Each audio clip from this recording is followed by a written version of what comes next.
Does this sound familiar? Comfy pants that aren't comfy anymore. You know, the scales, the mirror, none of it is looking good anymore at all. Maybe you've never had this issue before and all of a sudden this is something new. Or maybe more like me, it's all too familiar. Maybe you've even lost a huge amount of weight and then regained it and are having a really, really hard time getting that under control. So maybe you're starting to have symptoms that you think are related to the fact that you're gaining weight. Well, stick with me as we dive into Dr. Lustig's report from his book that we've been covering, the metabolical book, the current emerging food science research that's coming out. You might be surprised at what you learn. Susan Ballou here with Life Health Rewritten. Just a quick reminder that anything in this video is not meant to be medical advice, but for entertainment and information purposes only. So please enjoy. All right, well, welcome to Friday.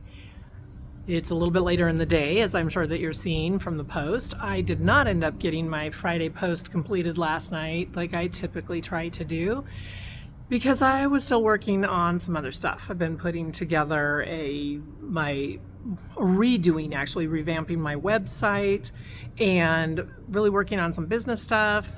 I'll talk just a little bit more about some of the stuff that I've been working on at the end of this, but I decided late last night that it'd probably be better quality if we just waited till today to do it. So late, but better. How about that? Better late than never? Is that it? So what we're talking about today is a little bit more of the information in Dr. Lustig's book.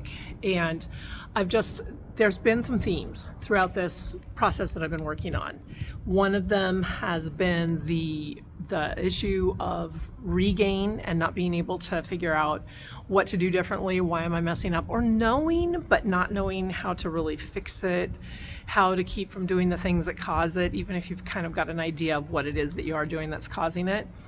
One of the other themes has been the theme that we've talked a little bit about new gain, when you are going through some hormonal changes or other things, maybe stressors in life, having some weight gain that you just really never experienced before. So that's another theme that has been kind of consistent. It's been interesting to see the differences in how different people experience all of this. And yet, you know, there's still some threads that go throughout all of it. And then the other theme has been starting to have symptoms that you've not had before. And just thinking, it's part of the normal aging process, but it's kind of a scary part of the normal aging process. So this all ties in with what Dr. Robert Lustig talks about in this metabolical book. And I will tell you, if you're somebody, some of it is very deep in science. Some of it is very deep in food politics. If you're the type of person that you love listening to podcasts where they really get into the nitty gritty of what's going on out there, this would be a good book to either purchase or get Audible or the hard copy. And believe me, I'm not gaining anything from it. It's just one of the resources. There have been a really large amount of resources of people that have really started diving into this, and their mission in life is to try to help all of us learn and become more healthy overall. So that's why I've really focused on reporting a lot of this, because that's my mission. It's my mission for me. It's my mission for my friends. It's my mission for anybody. It's sad to me to see where we've gone with everything. So one of the things that I mentioned in the intro is you maybe have started having symptoms. Maybe you've been told, you have to do that annual checkup or whatever, and you go in and they're like, ooh, we've got bad news. Your cholesterol's going up, or your triglycerides are going up, or your blood pressure is higher. So those are things that you might not know without going in. You might have a little bit of symptoms, but maybe the first time you really heard about it is just going in and hearing about it. They give you the standard, steps of what to do, all of the different things, that have been kind of the traditional treatment for it. Or maybe you have other signs of things like of inflammation. For me, for example, I've talked a little bit about having the reflux has been a really big issue for me. Other GI symptoms, different things that are problems for me, and then inflammation, joint inflammation, and I've had a terrible time. I think I've talked a little bit about it on here. I've had a really, really bad time with my knee, to the point that like when I flew back to California, it's all of my friends are like, Susan, you gonna have surgery on that? It's like, well, Susan needs to lose weight first, because Susan has more problems when Susan gets this, because I had regained some weight. So there is that. And I'll talk more about that at the end of this. So, segueing into weight gain, don't we all think that the issues that we're having are probably directly related to the weight gain? Oh, my blood pressure's gone up because I've gained weight. Oh, my cholesterol or my triglycerides are off because I've gained weight. I'm starting to have some heart problems because I've gained weight. My blood sugars are off because I've gained weight. All of this stuff has traditionally, that's been what we've been told. And bad you've gained weight. Go get that weight off and you'll be fine. Okay, well, of course, that's never bad to lose weight. We all know that. But the problem is figuring out the issue. And come to find out what this new emerging food science, and I call it emerging because it's not, a bunch of it is not actually new science, but it's just now emerging. It's science that has been, when you go in and you dive deep, not only into this book, but some of the other actual research and a whole bunch of the other resources that are out there, you start seeing the politics behind it and the fact that the science has been out there for quite some time, and it's been a little buried. Don't know if we'll talk about that at another podcast or not. We'll see. Not today. But emerging science. As it's coming out, we're seeing one of the big messages of all of this is these symptoms actually aren't related to the obesity or the overweight or the little bit of weight gain, whatever it is that you've experienced. You're being overweight and experiencing weight gain and difficulty losing weight is yet another symptom. So if you change behavior that cuts the symptoms, then it will help cut those other symptoms, hopefully. So one of the questions that comes up is, whether or not you need medication for things. So, of course, there's different meds that may or may not work. And one of the big ones that, if you've paid any attention at all to the news, has been the statins. There's a lot of controversy over it. Most of the medical world still, all the research that's still pretty current for them has a lot of recommendations still to do the statins. And I'm not here, as I say in my intro, this is not medical advice. I am not here to argue with your doctor. I am not here to tell you to go find somebody different or anything. This is just kind of reporting the research, and especially in this particular case, reporting what Dr. Lustig is saying in his book.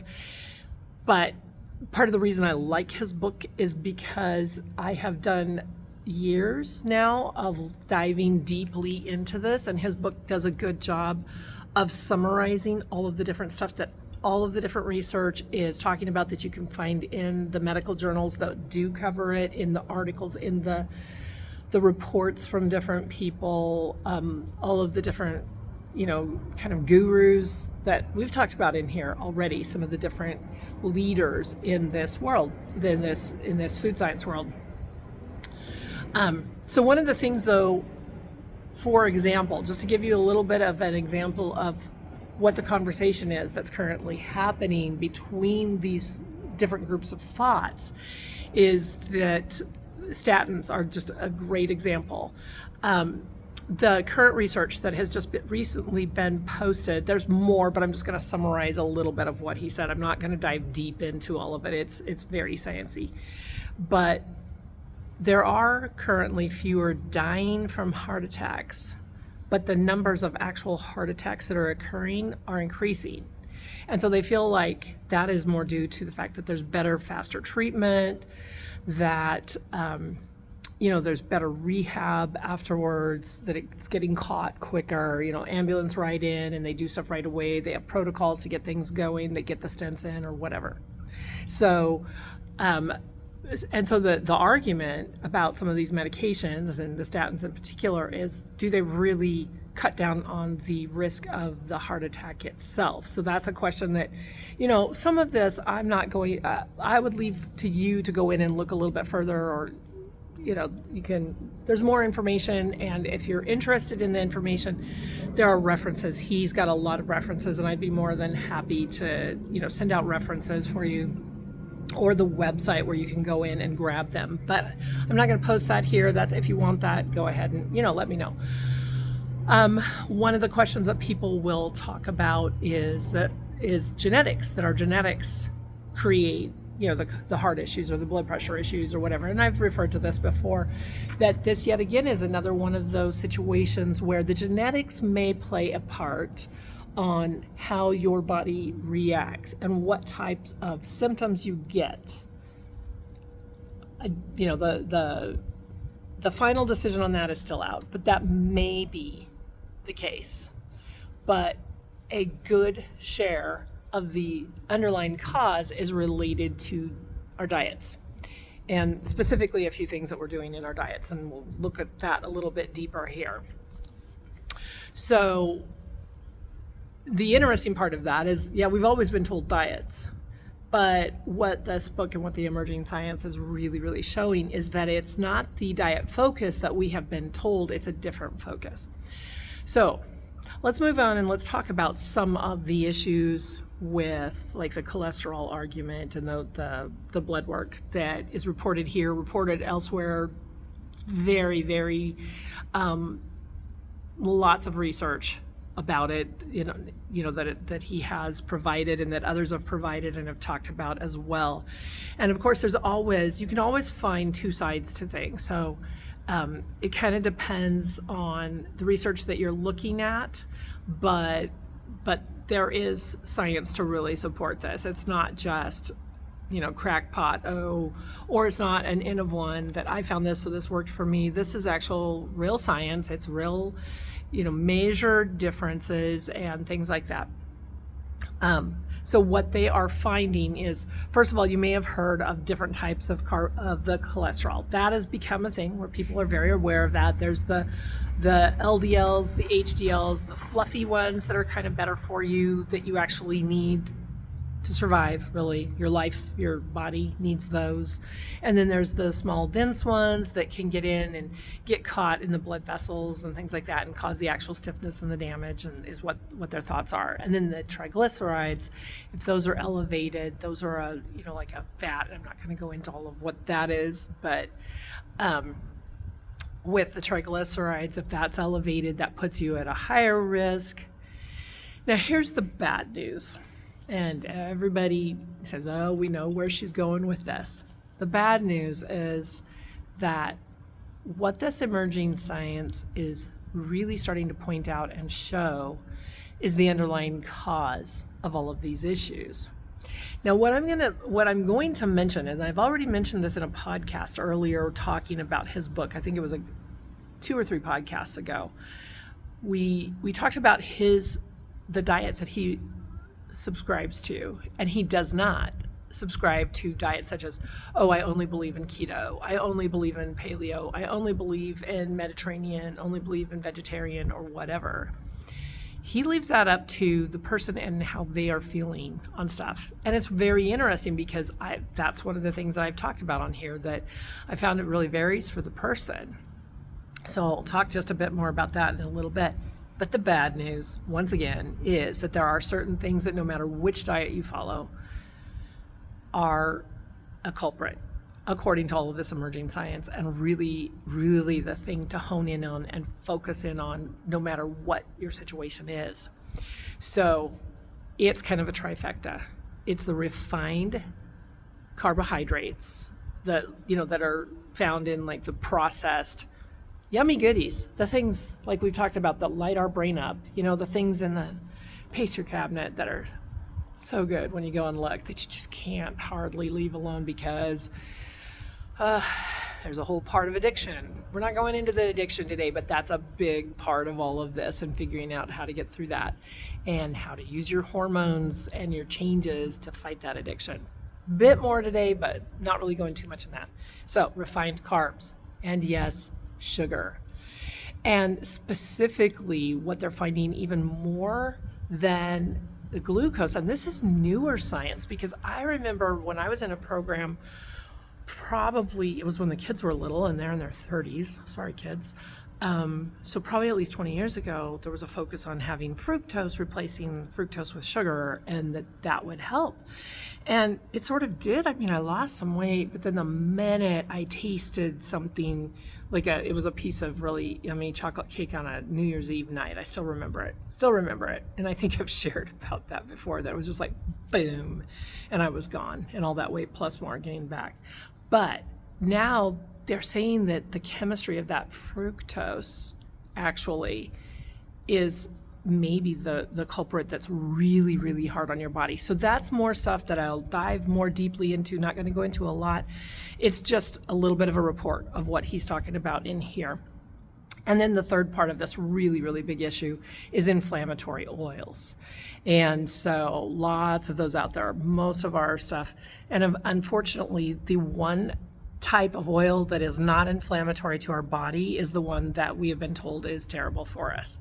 So lots of work on that. That probably would really needs its own deep dive into that. So we'll not go into a bunch of that. But let's just say things like the canola oil, the soybean oil, any of the oils that go along with inflammation. And you can, it's pretty easy to look up and see what those oils are. The oils that don't fall under that are the things like butter and stuff like that. So that's more, how does your own body respond to that? The little bit more natural fats and things like that.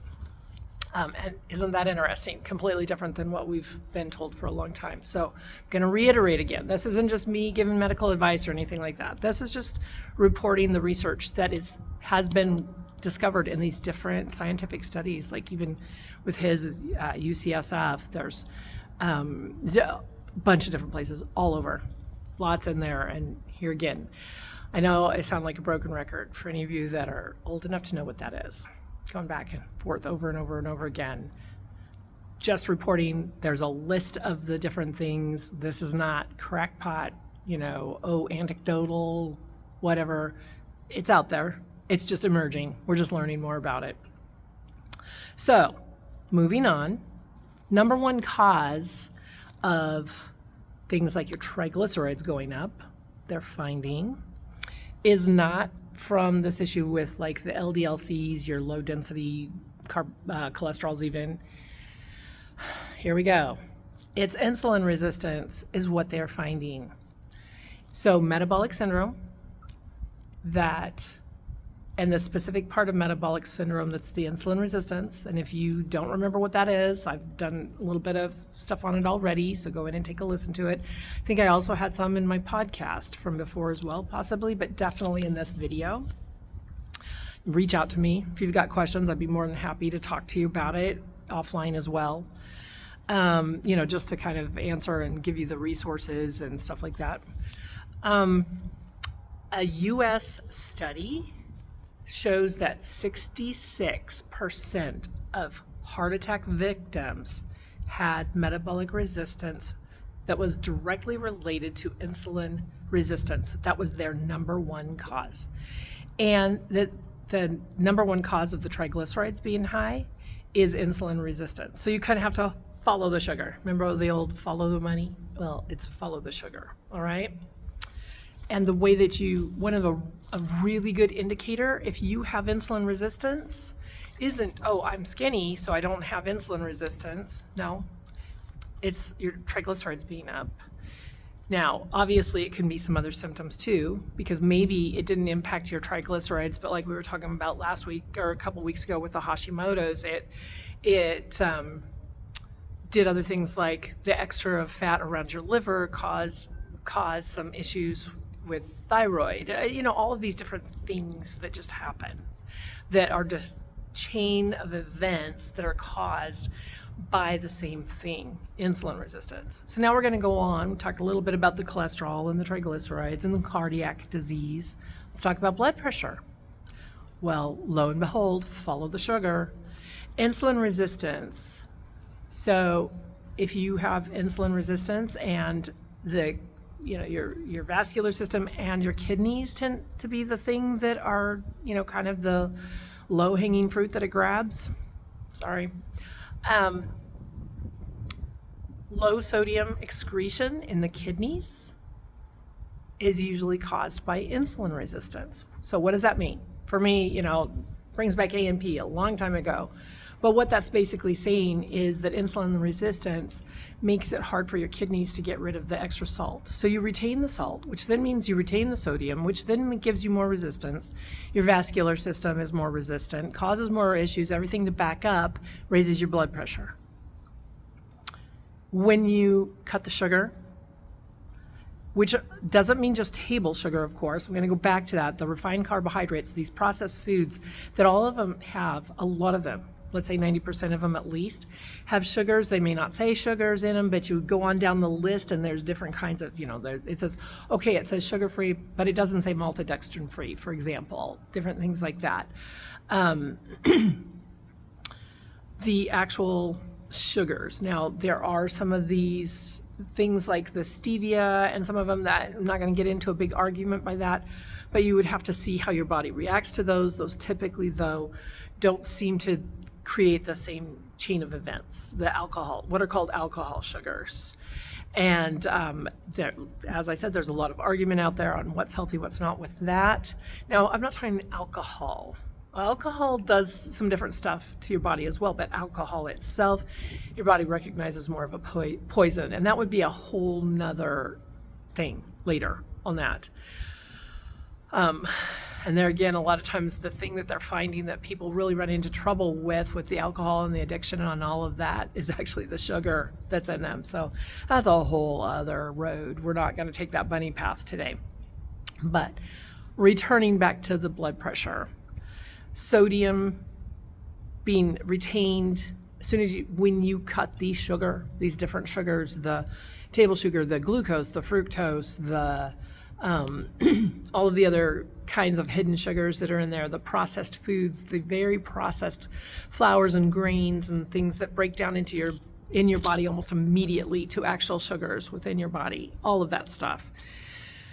When you cut that, your kidneys start letting loose of that salt, cut down on the insulin resistance. So then you can have a rapid decrease in blood pressure. So it drops your sugar. When obviously you quit eating it drops the insulin resistance, makes you start getting rid of the sugar. Your kidneys let go of that. If you're somebody like me, I've had the bariatric surgery. When I first switched over to this and quit the sugar, and even now, I think because of my sugar, I have to be a little bit more careful with some of the sodium and potassium and all the electrolytes. And so I actually take electrolyte replacements when I'm following what I'm supposed to be doing. Because if I don't, then I have some of the symptoms. You hear about things like if you're doing keto, the keto flu, or muscle spasms. Come to find out, muscle spasms have a lot to do with, I've peed out all of this, my electrolytes, and need to get those back in. So there again, no medical advice. It's just been my experience of what I've seen. Now, elevated glucose. Once again, you're thinking, elevated glucose causes all this. Elevated glucose in your blood, think, type 2 diabetes, that type of thing. It is a symptom of insulin resistance. So the question here is, do we treat the symptoms or do we reverse the problem? So I'm going to leave that for you to think through. But it's a good question. Goes long, and I'm just touching on a few of these. There's more that we can really look into, but my video is already going longer than I like to have sometimes, but it's a good topic. So I'm going to finish up with symptoms on the final one, joint inflammation. So if one of the things that I have done, we talked about, losing weight would help. I talked about that at the beginning. And yeah, of course, I know losing weight helps. But the interesting thing is when I quit eating the foods that mess with my insulin resistance and cause the metabolic problems for me. Now, this is all anecdotal. This is my N of one, I like to say, just studying me. So there's other stuff out there about it, but I just want to share my situation. So I've dropped pounds, I've dropped inches, but I realized before even doing that, before the scales really started showing much, my knee pain had gone down, and now my mobility's coming back up. We'll see. I need to have the grandkids video how I'm walking, because that's the only way I can really tell how bad I'm walking, or if it's gotten a lot better. But it's been a special bonus for me because I'm sick and tired of it hurting to walk. I want to go do things. I want to be active. So of course, immobility doesn't help. So now I'm able to be a little bit more mobile because I'm not having to sit in front of my computer for 6-8 hours at a time. I can get up and move because I'm my own boss now. But that being said, the diet for me has really helped with my knee as well. So that's kind of it. I do want to talk about a couple of things. So I mentioned at the first that I've had some business stuff going on, and I'm working on putting together something that I'll be probably announcing more of next week. But one of the things that I am doing today that I wanted to tell you about is I'm putting together a real quick tips and tricks of the system that I have found that is working to hack my chemistry and my hormones and all of these pieces that I've been talking about. And so I thought there might be a few people that would like to have that list, and I'm doing it for free. It will ultimately be part of the program that I'm in, where we'll go in even more in depth, step by step. But I thought it might be really helpful for people to just kind of have a list of, here's what she's been doing, and here's what's helped her drop those inches. Here's what's helped her get into the clothes that she hasn't worn in years, or to have things that she was wearing loose instead of being so tight, that I can't even button them, those types of things, or my knee, helping my knee. So I thought that might be helpful for people. And if you want something like that, all I'm asking for is your email address. And if you'll jump onto the link here, and there's go in and put your email address in, and then that will come to your email. You can grab it from your email so that I know for sure that your email works and so forth. But this has been something that has really been, it's turned into, of course, I started out, as you know, if you know my story, I started out with this, trying to put this business together to replace the loss of my job. But this has become a passion, and it's probably why all of my friends, loved ones, everybody that gave me input when I was first starting on deciding what route to go with the business, why every one of them unanimously said, okay, well, you could do this, or you could do this food thing, because clearly it's important to you. And it is important to me, and it's not because it's just about me. This has become about the people that are suffering when maybe you don't need to, that have issues that insulin resistance is causing, that, maybe you might have to tell you some of your favorites goodbye, which is hard. Whole other podcast, been a struggle, but is it worth it? For me, it has been. When I hear sad stories, it's worth it. So, not going to go any deeper on that right now. I'm so glad that you're with me. Have a great weekend. It's Friday. Sign up for that tips and tricks if it's something that you would like to at least take a look at and see, what are the steps that she's been taking that have been working for you? And we'll talk later.